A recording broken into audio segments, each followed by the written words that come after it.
to record this. Yes, I'll record this session as well. Before I can go into what we need to do as a decorum for this session, I'd like to say is that as part of this project, it's a team of many people coming together to help many people understand the importance of education, the importance of working and investing in your career, the importance of understanding and planning what you need to do as a part of what you want to do in your future, right? There must be planning needed. There must be some guidance that they would need. And we are here to help people get that upskillment needed, get the guidance needed from people like Craig, whom they can hear. Like if they want to be an entrepreneur, right? This is an example they can hear from, and he's done it all. Learn from him, have someone you can see your guru in, and grow, uplift us as a community, us as individual, and try to make a better version of ourselves today. And that's the whole project, where we're trying to guide younger generation, and it's not just the younger generation, it is everyone who wants to start off something and wants that, thorough knowledge and all of that coming through. So this is the part of the Shikshan, as we call it in our language, right? That's the project that we are doing. To go ahead a little bit, I would talk about, certain rules to follow. Is that, first of all, we like all of you to mute yourselves, and you all can unmute yourself when you want to ask a question. So this session is going to be a very interactive session where Craig is going to speak. We'll have Dale, who's the moderator, who will first go with the introduction for Craig and then start off. But while all of this happening, it will be great to have all of you on mute so that we avoid the background noise. We are on a Zoom session where anybody can ask any question over the chat. I'll be taking questions, and then, or maybe Dale will be taking questions, and we will be handing it over to Craig to take it up. So please feel free to raise your hands if needed to ask questions. You all can even unmute yourself if needed to ask questions when there is a break, and and when there is the next question opportunity coming in. Please use the chat, and we will also be able to interact on chat and talk about it. Yes. So with that, I'll stop my sharing. I will admit all the people coming in because there are many people waiting. And over to you, Dale, who will be the moderator for today's session and helping all of us understand more and make the most out of this. Over to you, Dale. Thanks, Zenobia. Hi, Craig. Welcome, and good afternoon, or good day rather, to everybody who has joined in the session. Thanks for taking the time out. Most important, Craig, for sharing your valuable experiences with us. Just for those who have joined in, we have with us today a chat with actually Craig Fernandes, and the topic being starting your own business and living your dreams. I'm sure some of us, or most of us, have those dreams. So this is an initiative basically by the MGP, where we encourage people from various walks of life to come and share their life experiences and their journey with us. And Craig, basically from the entrepreneurial background. Lock and stock. You also this lock and stock. Lock and stock? Yeah, all you come and give their experiences. All so that company, he got a prize of the reward. I'm going to unmute everyone, sorry. Okay, so basically our guest for today is Craig.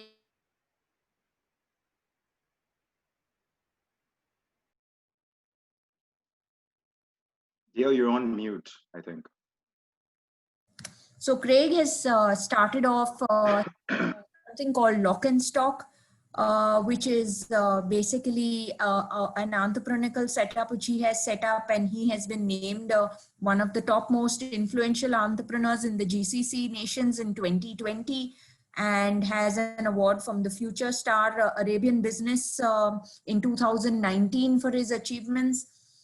So just to give you a short background, I'll leave Craig to do the details, but Lock and Stock is basically a mobile application which incentivizes students to stay away from their mobiles. You know how attached all are to our mobiles.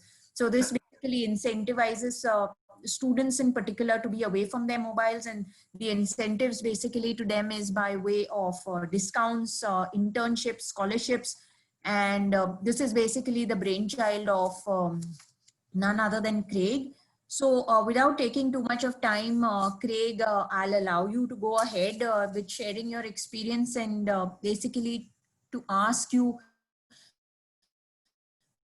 one of my first questions being is to share the roadmap that you've taken to get where you are today. Well, thank you, Dale, for that amazing introduction. And I think you're absolutely right. You know, like entrepreneurship is not an easy journey. It's a very, very tough journey. I think in the 21st century, the entrepreneur has been glorified to a large degree by, like, you know, Steve Jobs, Mark Zuckerberg, all of those kind of guys receiving headlines galore. You know, entrepreneurs are like rock stars today. But what people don't realize is that entrepreneurship is actually very, very hard. And I will be the first one to admit that. Um, in terms of Lock and Stock, right? Lock and Stock, for those who don't know, is a mobile application that helps students stay off their phones in class, right? I was a university student myself. 3 years ago, I was in an economics class, and I remember looking up during class, and I think there were maybe 20, 25 students in the classroom, and each and every single one of them was on their laptop or on their tablet or on their mobile phone. Nobody's paying attention, and this poor professor is just talking and talking and talking. Everybody's just on their device doing their own thing. Now, it was my senior year. I was probably party to the same phenomenon for my first 3 years of college. But I don't know what happened. That day, a light bulb went off.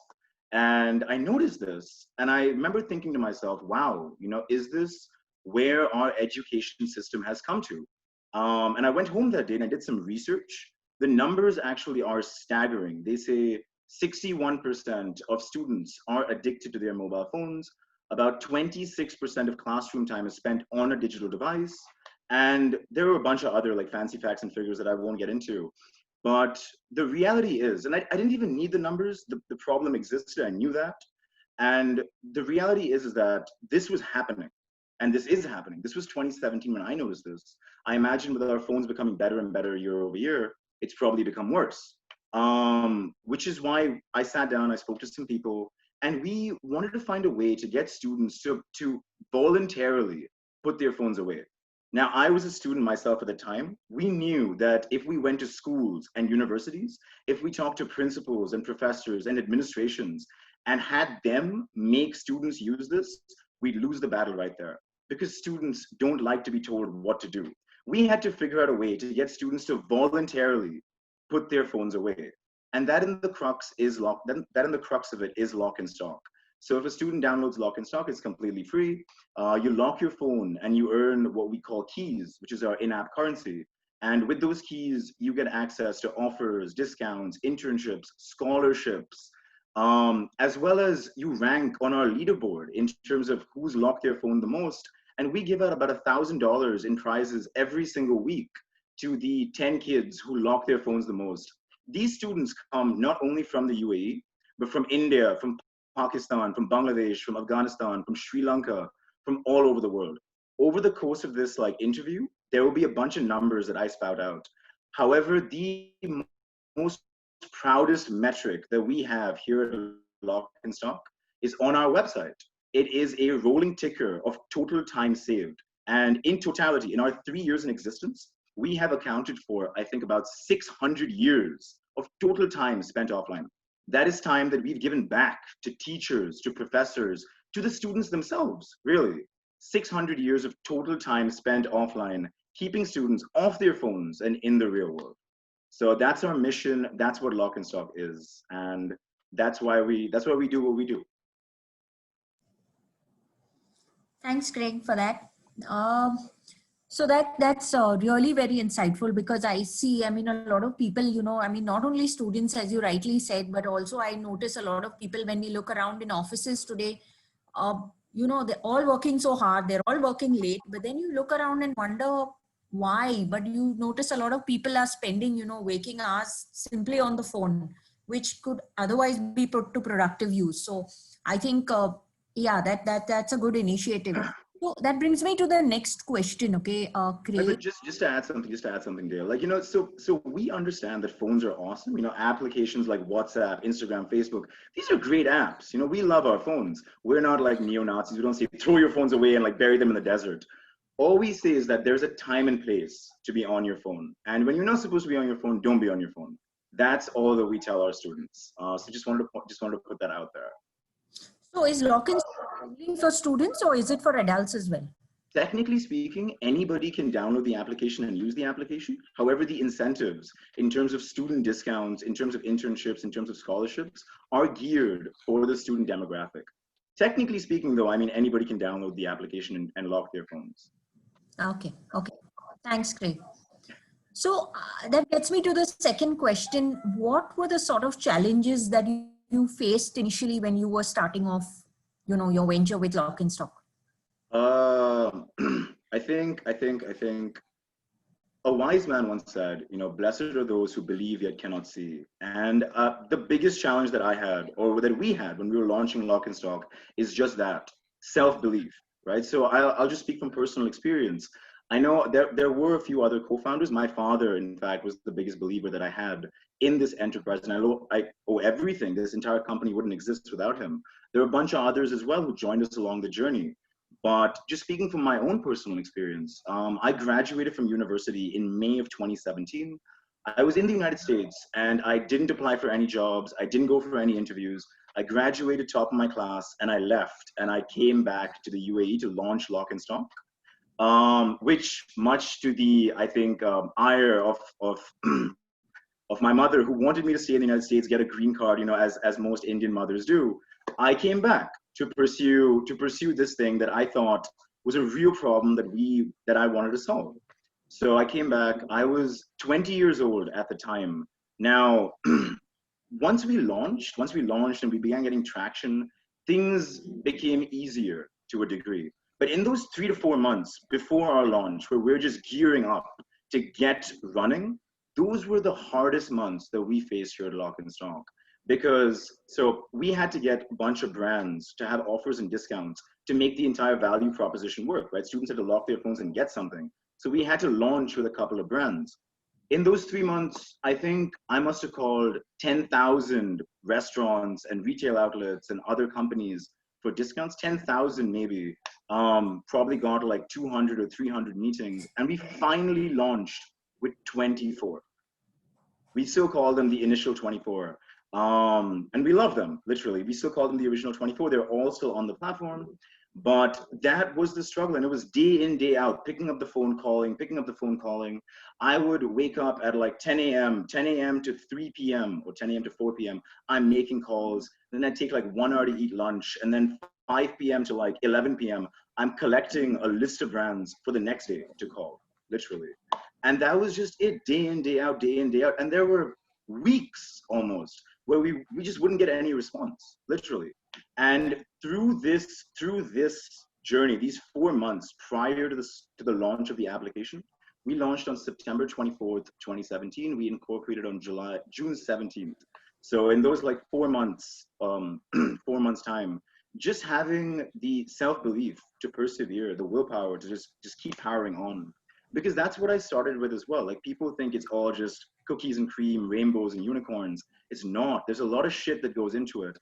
But at the end of the day, if you want to be successful in the entrepreneurial space, all you got to do, or I mean, aside from having a good idea that probably should work and you're probably solving a need, but that's not the most important thing. Aside from having a good idea, you've got to be able to put your head down, tunnel vision, just weed through the bullshit and just get it done. And that was the hardest part.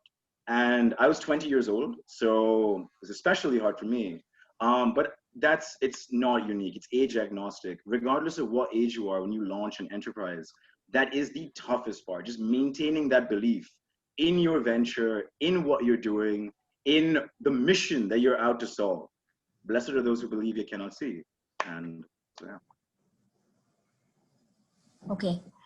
So, Craig, by your personal experience, would you say entrepreneurship should be started off at an early age? Would that be advice? I was always an entrepreneur. I actually launched my first company when I was 15 years old. we used to organize football tournaments around Dubai. And I think in the 1 year that we did this, we made about 40,000 dirhams in revenue. 40,000 dirhams is like 8 lakhs in revenue, which is not so bad when you're 15 years old. I was always an entrepreneur. My first company when I was 15, my second company when I was 18, and then Lock and Stock when I was 20. It's just down to the individual. The key ingredient for entrepreneurs is risk taking. And if you can take risks, if you're okay losing, if you're okay to fail, and I knew that whenever we launched any of these enterprises, not just Lock and Stock, but the previous ones as well, there was a chance that we fail, right? So I think the facts speak for themselves. 91% of startups die within 2 years. That is an incredibly high mortality rate.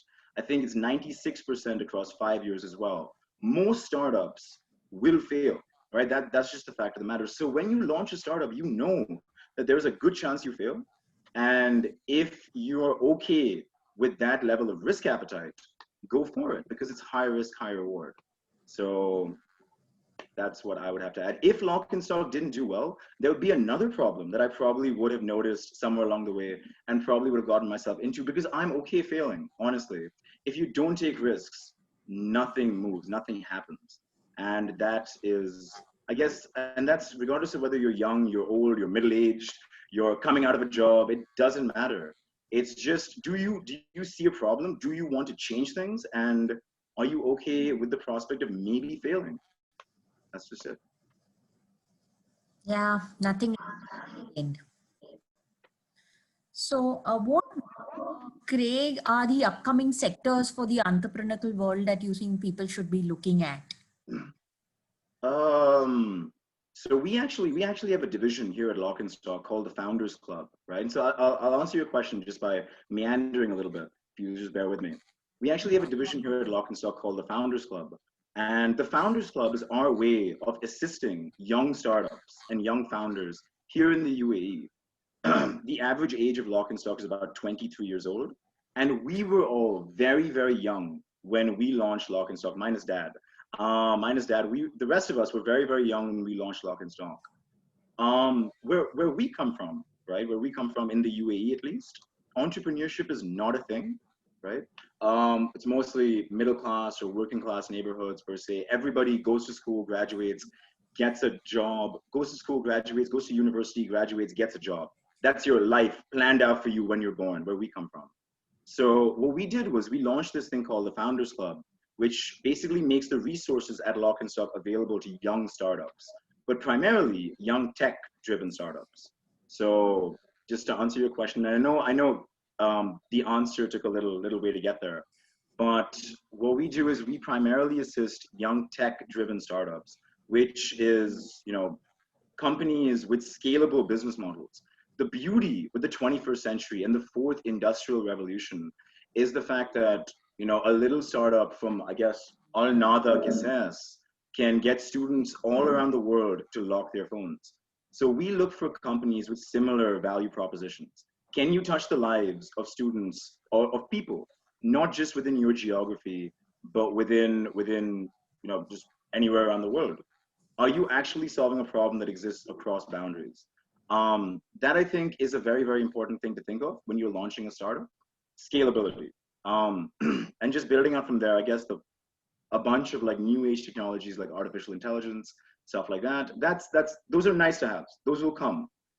But at the end of the day, if you're launching something today, unlike at any other time in history, if you're launching something today, it has to be able to not just affect people in your district, in your city, in your state, in your country, but can you actually touch the lives of people everywhere around the world? So I don't know if that answers your question. Does that make sense? Yeah. Yeah, no, it does. So basically you're saying reachability. When you're looking at an idea. Comprised with tech. Yes. Okay, cool. Thanks, Craig. Are there any questions so far, Zenobia? No, I don't think so, right? I have written on chat for people to write or share any questions. So, you might want to also, otherwise I'll say that. So, hi everyone, we have a good number of participants on this call. And if anyone wants to ask any question to Greg, this is your platform. This is why we are here. Please unmute yourself and go for it.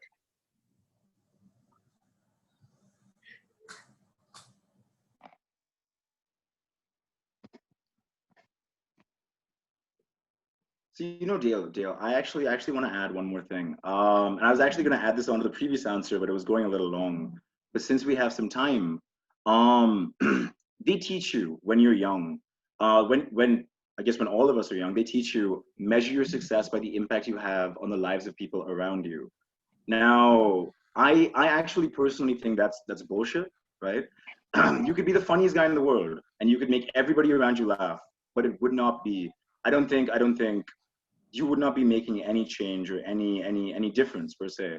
I think just in terms of entrepreneurship, if you invert that statement and you invert that statement to where it becomes measure your success by the impact you've had on the lives of people who've never met you, right? When you take it in the inverse, then you'll realize that less than 1% of people actually are able to do that. But we need more people to do that simply because the world has got a plethora of problems, right? From every walk of life, literally, from rising tuition at universities to water shortages, to electricity shortages, to renewable energy, to yada yada yada, in every walk of life. And if you inverse that, then I think that's the true hallmark of entrepreneurship right there. Okay. Thanks, Greg. So if there are no questions so far, I have a question. Dale, I have somebody said something. I think Bianca said something. Bianca, we'll let you go with that question. I have two questions then following for Greg. Good. Okay. Craig, what you were saying before leads me to the question of how does Lock and Stock measure success? What's your unicorn? What are you hoping for in the next few years? And our North Star. So first off, hi Bianca. Thank you for the question. And yeah, our North Star. Our North Star is actually. So we actually have two North Stars, frankly speaking. Our first is just total time locked, right? And that's getting as many students around the world to lock their phones for as much time as possible. So we're at 600 years, right? We're at 600 years right now. Our aim for the next 3 years is to get to 3,000 years of total time locked through the Lock and Stock mobile application. That's what we're building towards. So that's number one. And number two is in terms of scholarships, right? So redemptions, offers and discounts, redemptions, internships, that all is also available on the platform. But what we actually spend a lot of time focusing on, and what we've seen the biggest impact through, is our scholarships platform and just being able to help students afford university. So our North Star in 2020, the Lock and Stock platform resulted in 2.7 million dirhams in scholarships for students. 2.7 million dirhams is like 5.5 crores in rupees. And that's money that we put back in students' pockets, in parents' pockets, especially important in this year, which was a recession year, COVID-19, yada, yada, yada. So scholarships is actually something that's very, very important to us, and it's something that we see that is a problem and something that we can make a big impact with. Now, our North Star with scholarships, we did 2.7 million in 2020. By 2025, we want the platform to account for 100 million dirhams. I say dirhams because UAE-based company, but 100 million dirhams, or roughly $30 million in scholarships dispersed to students. So we have two North Stars that we gear the platform towards. How they're connected is students lock their phones and then apply for scholarships. So through that model. Does that make sense? I don't know, Bianca, does that answer your question? yeah, sure, that does. Absolutely. Thank you. Thanks. I have a question. Okay. May I ask? Before we go, I'll just take another question from Prithvi. So Prithvi asks a question, and then I can go with you. Sorry for that, because there are questions coming in, so we'll just queue them up accordingly. How did you go about getting an investor, and in what stage? How was the experience? Was it one of your biggest challenges? How did we go about getting an investor? That's a good question. Lock and Stock actually is completely self-financed. We've not accepted outside capital as of yet. The one and only investor that we've gotten till date is the man who believed in this enterprise 3 years ago, my father, without whom we wouldn't be here. But aside from himself, we've actually not accepted outside capital. We are in the middle, just in full disclosure, we are in the middle of a fundraising round right now, wherein we are So I don't know if you guys have seen, about a month ago, I don't know if anybody has seen, but about a month ago, we launched in our first expansionary market. And by expansionary market, I mean we put boots on the ground in Pakistan about 3 weeks ago, I think, September 15th. We're actually in the middle of a fundraising round right now, because over the next 8 months, we want to launch the platform and actually put boots on the ground in India, Egypt, Malaysia, Sri Lanka, Bangladesh, and Oman. So we're in the middle of a fundraising round right now. We've been in this space for a long time, about 3 years. We actually had a bunch of investors approach us last year to invest in Lock and Stock, and we turned them down. The UAE is a very small country. So I practically have all the venture capitalist numbers on my phone at this point in time. So it's in the UAE, it's a lot easier because it's smaller, but it also makes it harder to raise capital just off the bat. Because they're more risk averse, as opposed to a country like India, where in Mumbai and Bangalore and Delhi, there's a lot of venture capital money flowing around, and it's awesome. And we wish we were based there, but we're not, unfortunately. So we've got to make do with what we have. But yeah, at the end of the day, for an investor, getting an investor, it's just get the model right. Get the model right. There's always in today's world, in 2020 or in the 21st century, there's a lot of cheap money flowing around. Rich people or high net worth individuals with money that they want to invest, because we live in the fourth industrial revolution. There's always money flowing around. What you got to focus on is not investing money. We are raising investment. Here at Lock and Stock, we don't actually care about the investment. We know the investment will come. It's what we focus on is getting the model right and perfecting the model and actually just doing the basics properly. And the investors will naturally find you. Thanks. Thanks, Craig, for that. That really helps, because you're telling us go back to basics, do it right, and then come back. We had Middat asking a question, if I'm not wrong. You want to go now and ask that? Sorry to let you. That's absolutely fine. Okay, Craig, my question is that it was similar to the previous question, but there's another question. Apart from that, what were the challenges that you faced at the initial stages? At the initial stages, okay, a big challenge that we faced when we launched. So we launched on September 24th, and maybe 2017, maybe in the first 3 to 6 months. The biggest challenge that we faced was so when you launch with what we call an MVP, right? So it's not perfect. It's just something to get you to market. The initial designs for Lock and Stock, I mean, I can share them with like Dale and Zenobia, and they can share them with everybody else. I designed them on PowerPoint. Anybody who knows design will tell you you're not supposed to do any designs on PowerPoint. I designed them myself. I'm a horrible artist. I designed them myself on PowerPoint. It was just to get us to market, literally, just launch. So when you do that, right, in the initial 3 months to 6 months, that was the design. There were a bunch of other things that we just maybe sidestepped, or we said, we'll come back to it later. But in the first 3 months to 6 months, now you've launched, you're getting all this feedback. People saying, change this, change that, change this, change that, change this, change that, get this, get that. All of this feedback that you gotta learn, or you gotta train yourself to just zone out all this noise. Because when you launch something, everybody and their mother has got an opinion. Everybody. You just gotta zone out all this noise, focus on what's important, your core metrics, and just stick to that. And then when those other things come around, then you change them here and there. We actually didn't change the initial design of Lock and Stock for about 9 months, because we were just focusing on getting brands. We said, it doesn't matter if the application looks like shit. If we have a lot of brands giving a lot of offers and discounts, students will lock their phone irrespective of how the application looks. We don't care what all these people are saying. We're just going to focus on getting brands. And you just got to train yourself to do that, because in the initial stages, focus is key, if that makes sense. Yep, thank you.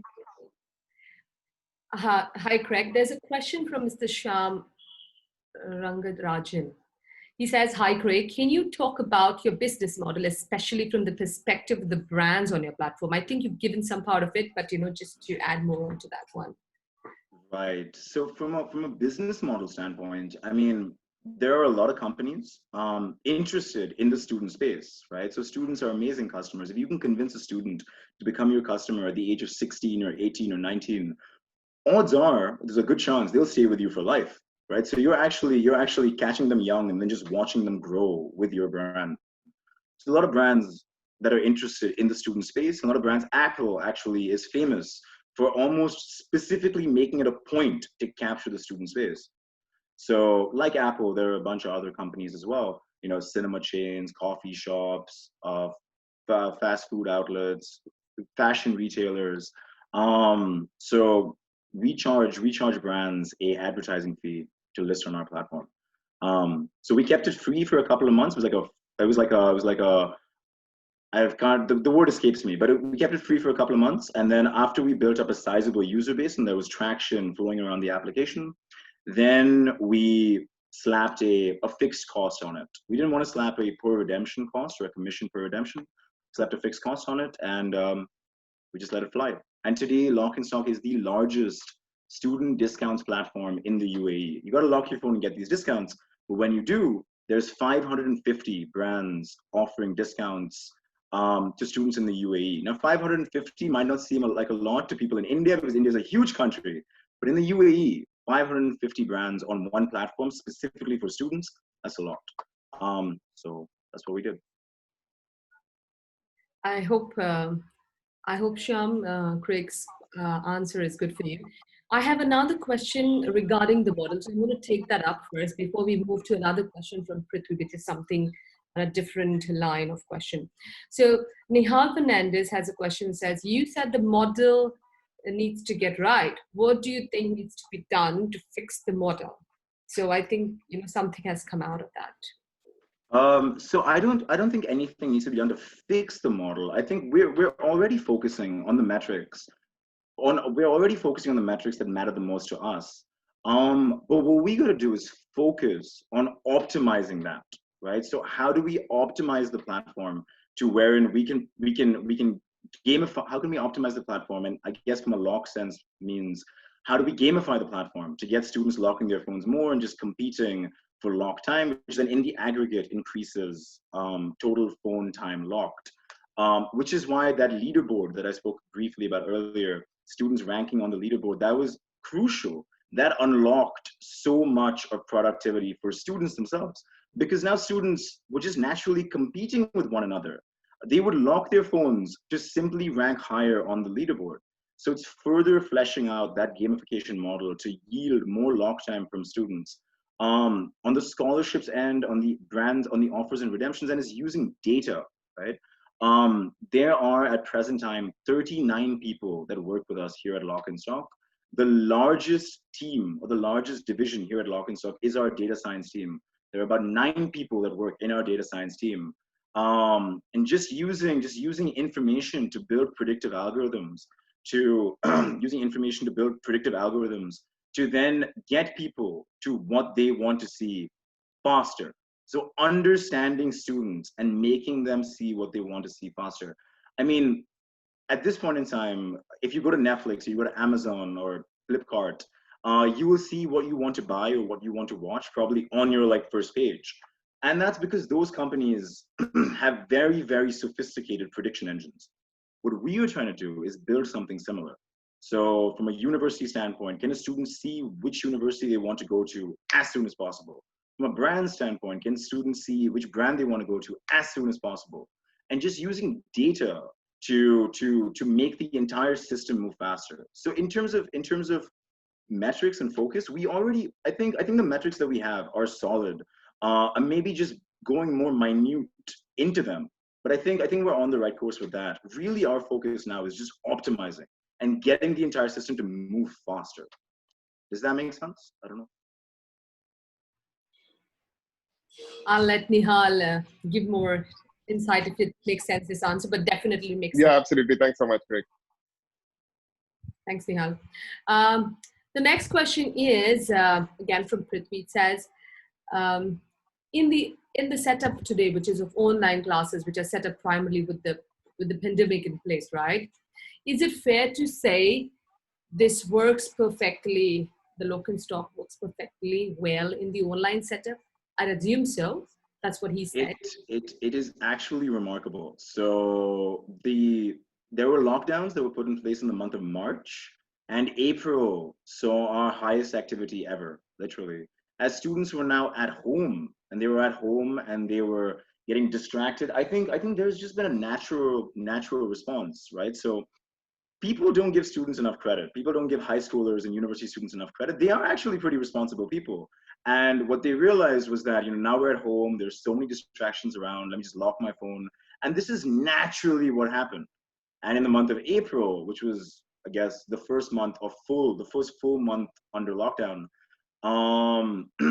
it was phenomenal. The activity rate shot up significantly, which was great, which meant more students are actually just focusing on what's important.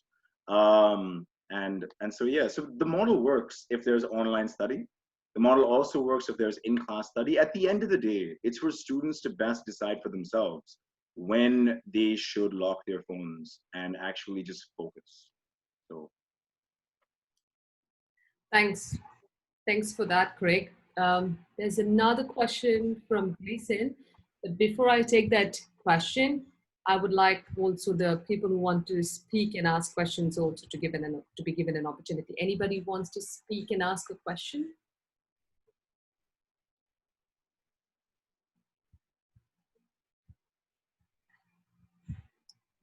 Okay, we'll still let you talk and go on mute and ask a question, but I'll take the next question from Gleason. It says, if you're looking to spread out in India, especially Bombay, what kind of connect are you looking at so that we can promote, I think that's a very, very, very detailed answer that probably would bore the rest of the people on this interview. So what I will do is I'll just put my email address in the chat, and then if you want, you can send me an email, and then we can take it from there. Right? So. Thanks. Yeah. And one more question is that you said that you started up in Dubai, right? Yes. Why is that you took a decision of having your user base based in UAE rather than India, which has a huge number of population and people, and typically people, you say, right, the average people is 23, so you'll have more and more people in that sector. So what made you think that I need to do it here and not here for this moment? That's a good question. So I grew up in the UAE. I grew up on these streets. I understand the way things work in the UAE. I didn't grow up in India. I don't understand the way things work in India. When you're launching a startup, the fact of the matter is that 90% of startups fail within 2 to 5 years. So there's that entire massive risk of failure. You want to control what you can control.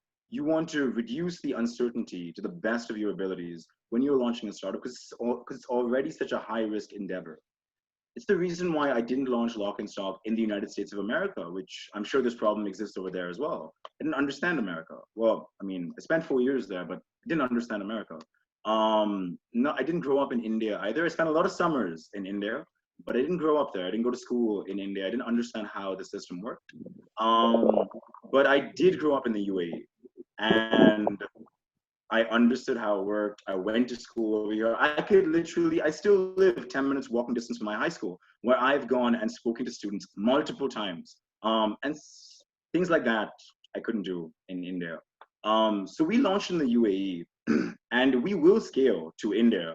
Hopefully within the next 12 months, we will be in Mumbai, Delhi, Bangalore, Chennai, Hyderabad, Kolkata. But when we were launching, just in the initial stages, we had to go for the least risky approach. That's the way I wanted to do it, at least. So we launched here in Dubai in the UAE. Yeah, I think for me the takeaway is the least risky approach, because you want to do something in the market that you're confident and can then build agility around it. So that's what helps me understand this. Exactly.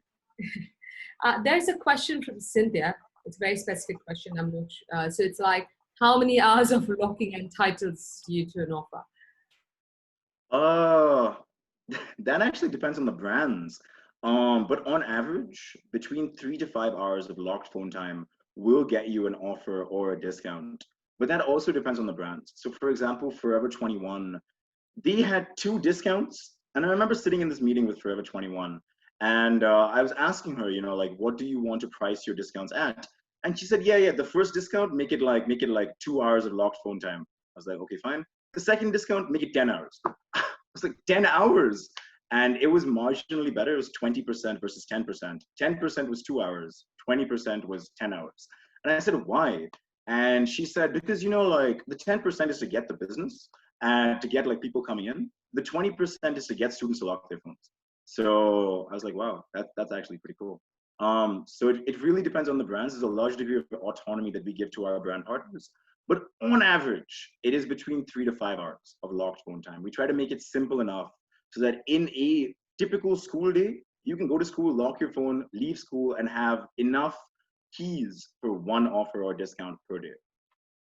Okay. Thank you, Craig. I've said a lot of thank yous to you today. We have a few minutes left. I'm going to take the rest of the questions, but if anybody has any more questions, we'd like to take the ones which can, you know, we could put together and ask so that he can answer together all of those. So there's a question from Winfred Narona, and Winfred says, hi, Craig, great going. Please tell me how to do the sponsors. How do the sponsors benefit from the students locking their phones? Sponsors as in the brands that partner with us, brands or companies or entities. Student exposure, or in very, very simple terms, student exposure. You know, there are brands that want to capture customers or want to gain traction among consumers at an early age. That's the offers and discounts platform. There's the internships platform, where there's companies that want to hire bright, young, amazing talent at an early age, university or high school. And then there's the scholarships platform, where universities want to gain exposure to the student audience, because they're universities, they need to enroll students. So it's really just finding, so something like this, we would never call a bar to list on Lock and Stock, because the bar shouldn't be targeting students and whatever. And that's not really their customer demographic. We'd never call a golf course to list on Lock and Stock. Who would we call? We'd call a water park, because water parks want to target students. We'd call a fast food restaurant. We'd call McDonald's to list on Lock and Stock, because McDonald's wants to target students. So it's really just reorienting our sales approach to companies that are looking at the student space. Thanks, Greg. I hope that answers the question. Okay, I have another question from Daryl. Daryl asks a question, or he has two questions. It says, how to deal with competition? What is your strategy? What has been your strategy to deal with any competition or any likes in the making as yours? How do we deal with competition? How do we deal with competition? You know, here at Lock and Stock, so I just, it's a tough question actually. So how do we deal with competition? There are a lot of people with great ideas, right? It's not something remarkable to think of a mobile application that lets people lock their phones and get offers and discounts. It's not something remarkable. It's not some crazy idea like Wi-Fi or the internet or the wheel, right? There are a lot of people with great ideas, and there could be other people with this idea, or similar ideas per se. How do we deal with competition? Everybody has good ideas. We execute. That's what we focus on here at Lock and Stock. That's the most important thing when anybody comes to work with us here at Lock and Stock. They got to know that when they work at Lock and Stock, they got to put their heads down and get it done. We are very, very, let's say, new age when it comes to work culture. You set your own times, you set your own days of the week. If you want to take Tuesday off and go watch a movie with your girlfriend, go for it. Nobody really cares. Nobody cares. You want to take Tuesday off, take Tuesday off. You want to start at 3 p.m., start at 3 p.m. We don't care, as long as you get the work done. We are all about execution. We are very, very results oriented as a company. And that has led, so in the last 2 years, there have been a number of other discount platforms or student discount platforms or student internship platforms or student scholarship platforms or whatever. And we've outmaneuvered all of them to wherein we are the largest scholarships platform in the UAE, really the largest education marketplace in the UAE through our scholarship platform. We're the largest offers and discounts platform in the UAE, student offers and discounts platform in the UAE as well. And we're like the number 3 internships platform here in the UAE. And we've done all of that bootstrapped, without taking outside capital, just bootstrapped by executing. Just waking up every day, putting our heads down, just getting it done. That's how we deal with the competition. We focus on ourselves. We focus on what we need to do to make ourselves move faster. And then we go out there and we do it. So on the same question, there is another point which has been asked is, what are the legal or compliance issues that you face or you need to keep in mind? Because currently you're operating in one country, but as you scale out, you need to look at so many other aspects. How are you dealing with it? What are the things that you're doing which could be given as guidance to others to make sure that they also follow similar things? So that's an interesting question. Now, the beauty with running a tech startup or it being in the tech space or in the digital space is that this sector is fairly unregulated, right? So politicians and lawmakers have not really thought of intricate laws detailing the tech or internet industries per se. So it's really just one size fits all licenses. It's really, really simple regulation because they just don't understand it. And that's just the fact of the matter, honestly, to put it very, very transparently. If we were launching a restaurant, there'd be 1,000 hoops that we'd have to jump through. We launched an application. We had to go procure a license. Within 2 days, we were in business. So from a regulatory standpoint, there's not that much that we actually have to keep into account. However, that being said, I have met with the Ministry of Education here in the UAE. I've met with the top education regulators in the UAE. They've all said the same thing. They've said, keep doing what you're doing. You guys are amazing. You guys are making our schools and universities better. Keep doing what you're doing. That's what they've all said, unanimously. And then they've also said, be very, very careful with the data. Otherwise, we will come after you if something happens. And the fact of the matter is that they didn't have to tell us this. We knew that.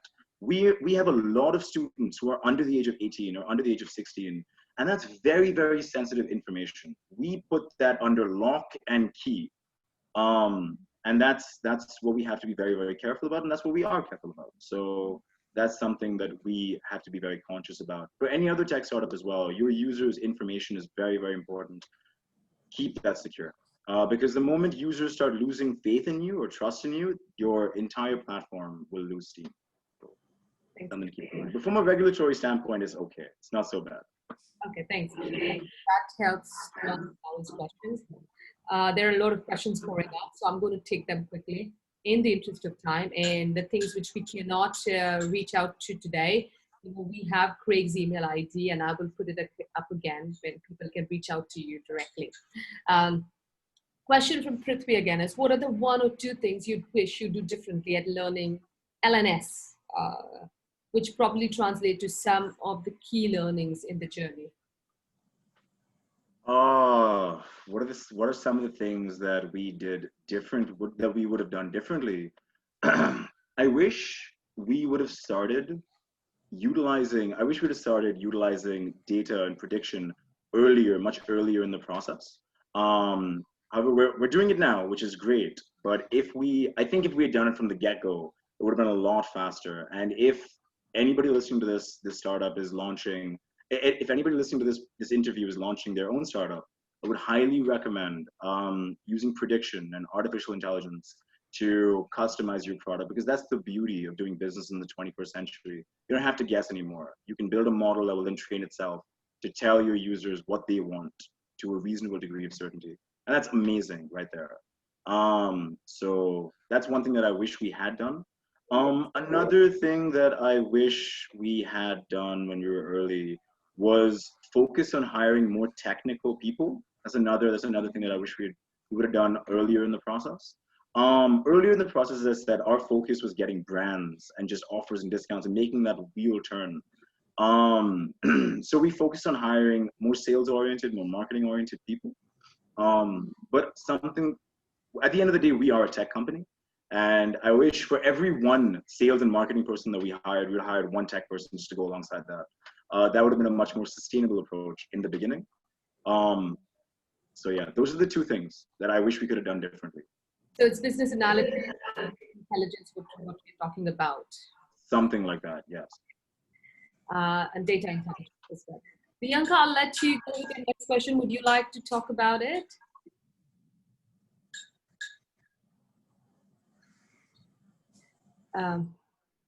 Okay, so Bianca has posted, she says, moving forward, do you think LNS would prioritize partnering with ethical brands? Yes, yes, yes. So Lock and Stock is a very value-driven company, right? CSR is ingrained in what we do, literally. From literally our raison d'être, CSR is ingrained in what we do. And yes, we would prioritize partnering with ethical brands. I think the world needs more of that. You know, we are entering a phase of humanity where we have all got to become more conscious about the planet, of other people, of resources, of the climate. We've got to become more and more conscious. So I think, yes, because we are a very, very CSR driven company, and it's core to what we do. It's important to our users as well. It's not just what we think. At the end of the day, amongst people aged 15 to 25, this audience, our audience, this demographic is very, very, very planet conscious, resource conscious, people conscious. So it's what our customers want as well. It's what we want as well from the company standpoint. So yes, I do see us prioritizing ethical brands moving forward. Thanks, Greg. We have 8 minutes to go and fair amount of questions to go ahead with.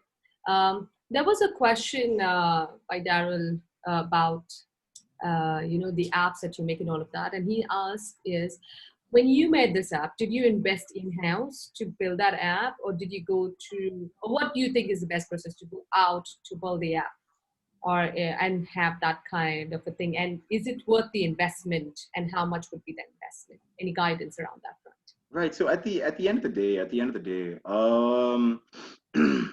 the day, it's a lot better to have a technical co-founder on board building your systems from the ground up, because then you get to think long term, right? So with your technical co-founder and with the founding team, you get to build at a fundamental building block level what do you want to do 5 years from now, and start planning for that early, right? As opposed to hiring an outside development company.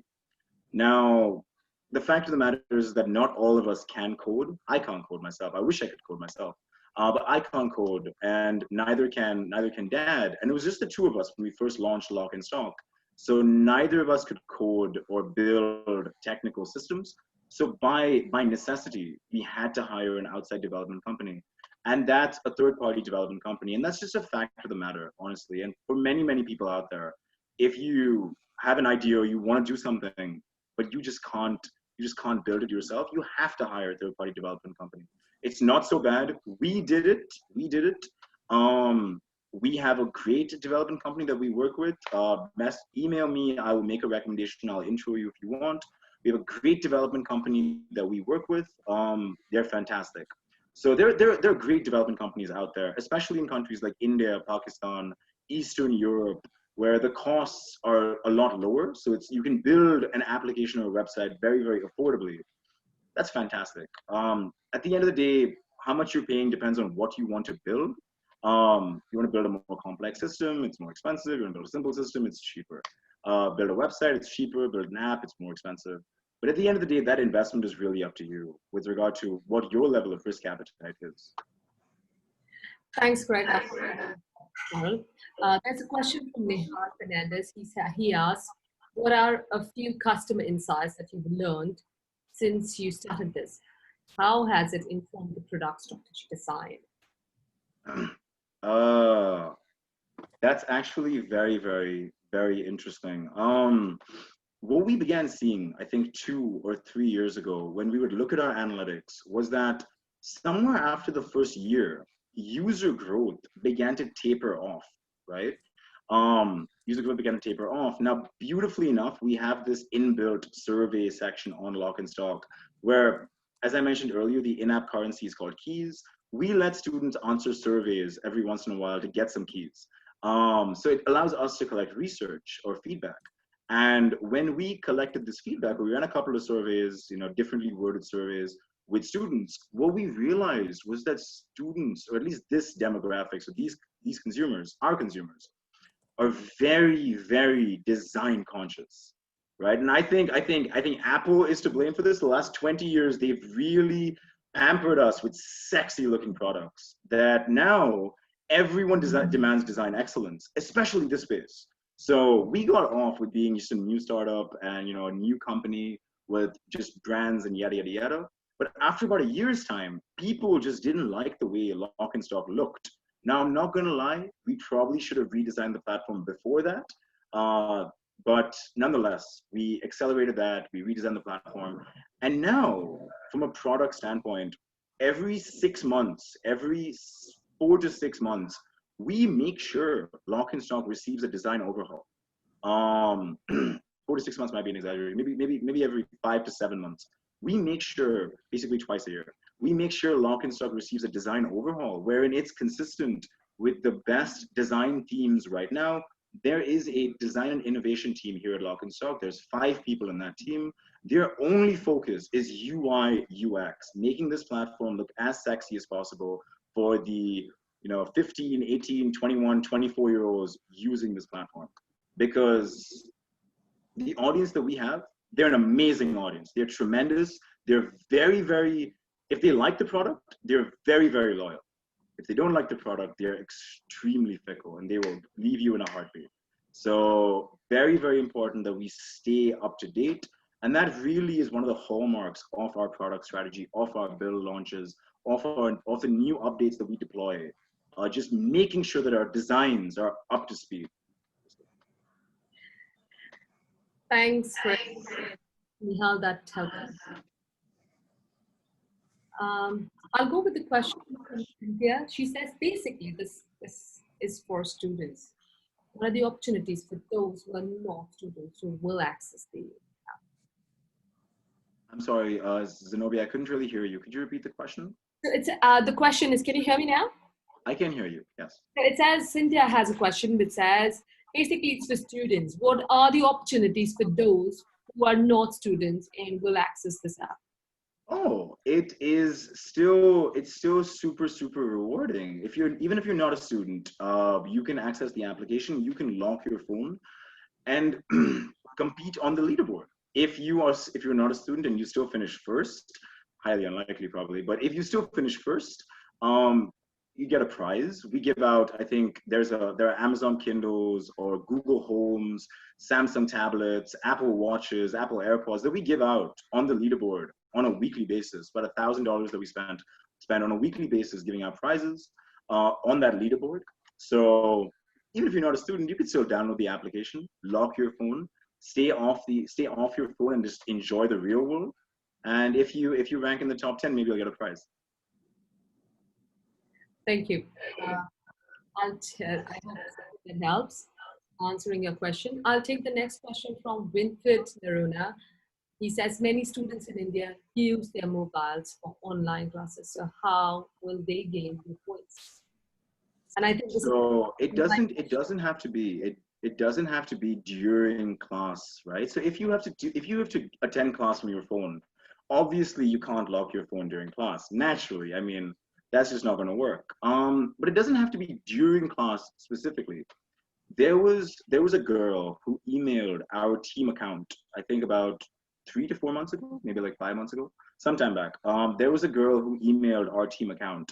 I don't know how she got the team account email. Actually, she went to our website and she got it. But she emailed our team account and she said, I just want to drop you guys this message to say thank you.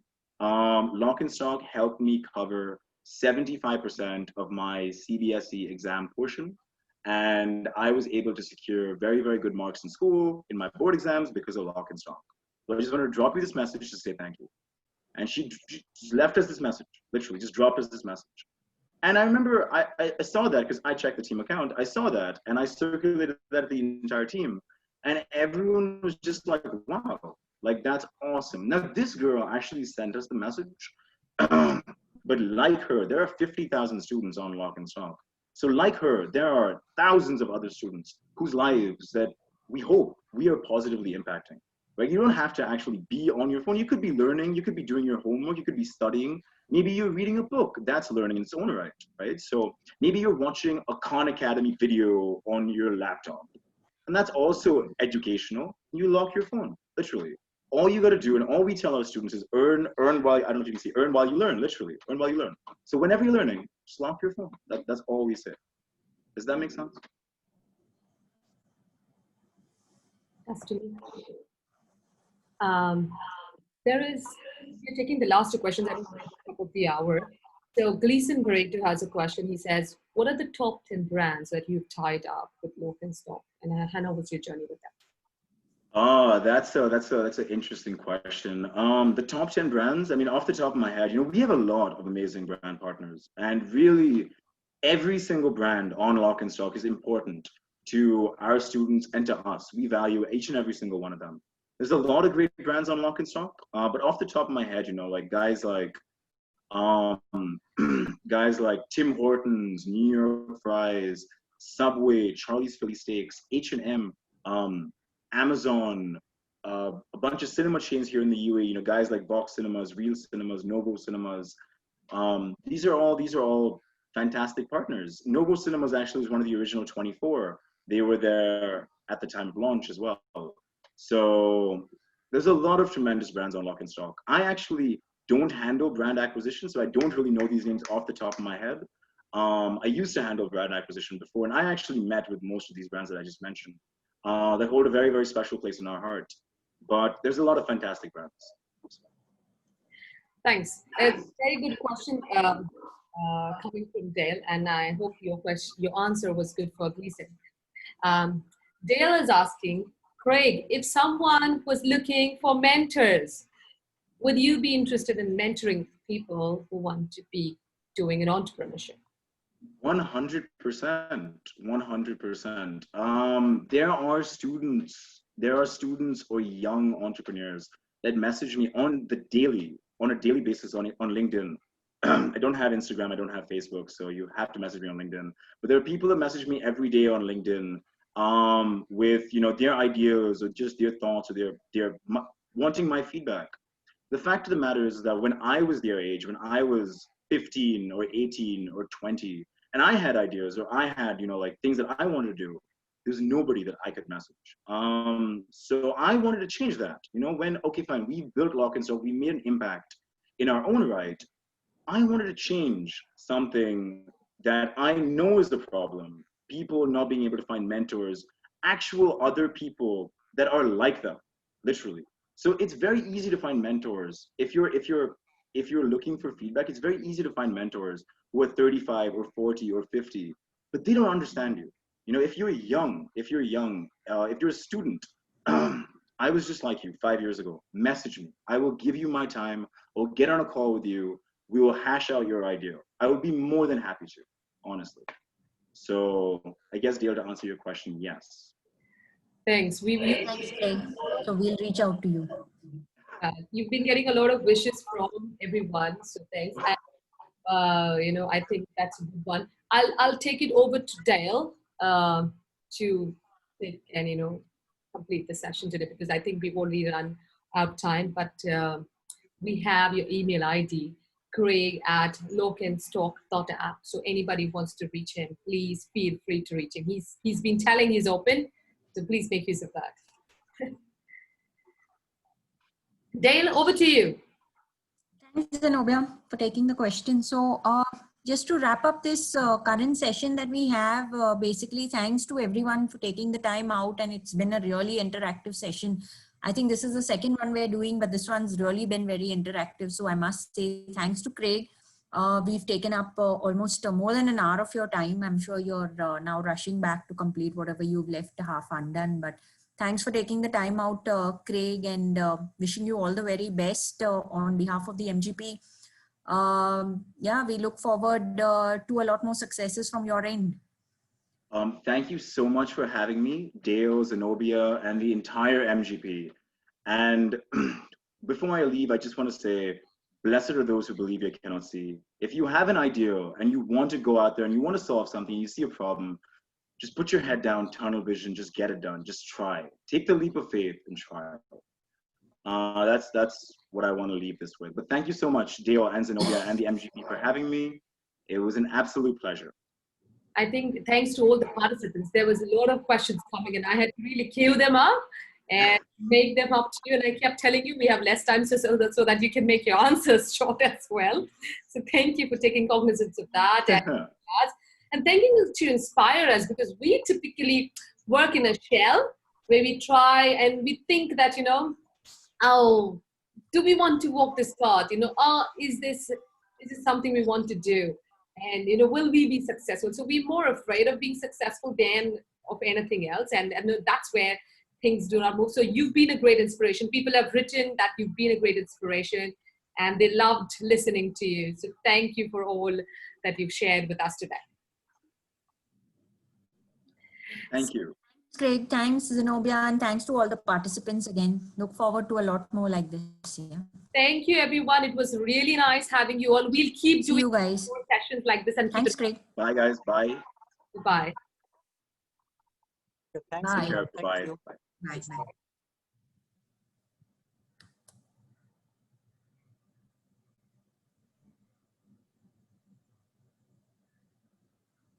Bye-bye. Very nice.